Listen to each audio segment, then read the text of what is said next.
Selamat datang, di depan saya ada Oppo Find X8 dan hari ini saya akan menunjukkan kepada Anda bagaimana cara melalui proses pengaturan ponsel ini.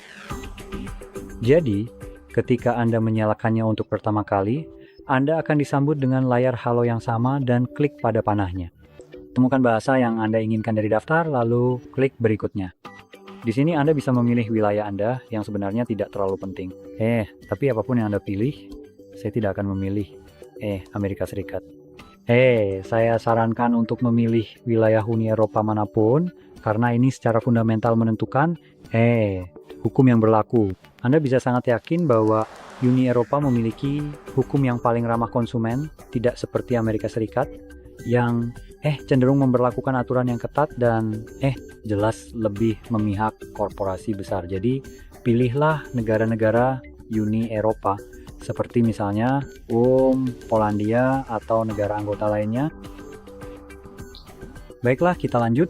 Di sini ada informasi hukum seperti perjanjian pengguna dan kebijakan privasi pengguna. Anda bisa mengetuk lihat detail untuk membaca apa setujui. Klik berikutnya untuk melanjutkan.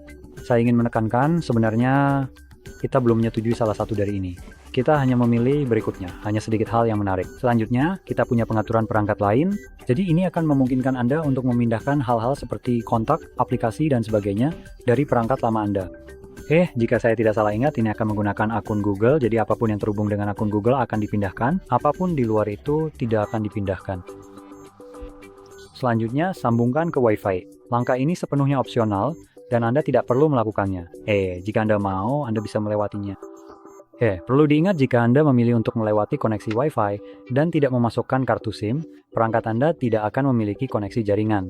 Karena itu, saat memulai proses pengaturan, Anda tidak akan bisa masuk ke akun Google, mengatur tanggal dan waktu secara otomatis, dan melakukan hal-hal seperti memulihkan cadangan Anda, dan ada satu hal lagi. Bagaimanapun, tetap di halaman ini, kita punya metode membuka kunci. Jadi kita punya kata sandi mencakup PIN, pola, atau kata sandi, sidik jari, dan pengenalan wajah. Jika Anda berencana menggunakan salah satu atau kedua dari dua ini, Anda akan selalu diminta memilih cara fisik membuka kunci perangkat, karena biometrik dua ini tidak 100% dapat diandalkan. Jadi, pada saat biometrik gagal membuka kunci perangkat karena alasan tidak diketahui, misalnya tidak mengenali Anda memiliki opsi seperti pola yang membuka kunci perangkat jika memasukkannya dengan benar. Sekarang, Anda bisa memilih tidak melindungi perangkat sama sekali, meskipun saya tidak menyarankan. Selanjutnya, kita punya layanan Google seperti pemindaian lokasi, pengiriman data pengguna, dan diagnostik. Anda bisa mematikan semua itu, tapi ini dari Google. Jadi mari kita tidak membohongi diri sendiri dan berpikir ini benar-benar berpengaruh. Jika memang berpengaruh, perusahaan tidak akan terus-menerus menghadapi gugatan class action, dan pengacara tidak akan menang jika pengaturan ini benar-benar berfungsi. Selanjutnya, kita masuk ke tahap menyiapkan ponsel Anda yang kemudian menampilkan layanan yang direkomendasikan, seperti pembaruan otomatis di malam hari, pencarian global, pembaruan otomatis aplikasi sistem, pasar aplikasi, serta pengelola layar kunci. Saya mungkin akan menyarankan untuk menghapus yang satu ini. Fitur ini pada dasarnya adalah wallpaper acak yang akan muncul di layar kunci Anda. Setiap kali Anda menekan tombol daya, wallpaper akan berganti secara acak sesuai pilihan mereka. Dan beberapa wallpaper tersebut tidak semuanya bagus. Jadi, Anda mungkin ingin mematikan fitur itu. Lalu ada juga fitur seperti peringatan langsung.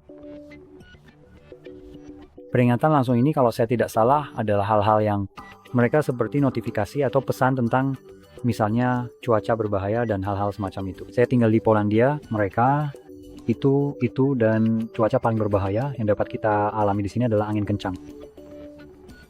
Bagaimanapun, lanjut, kita punya konteks sadar, omong kosong jaringan. Saya mencari satu hal terakhir.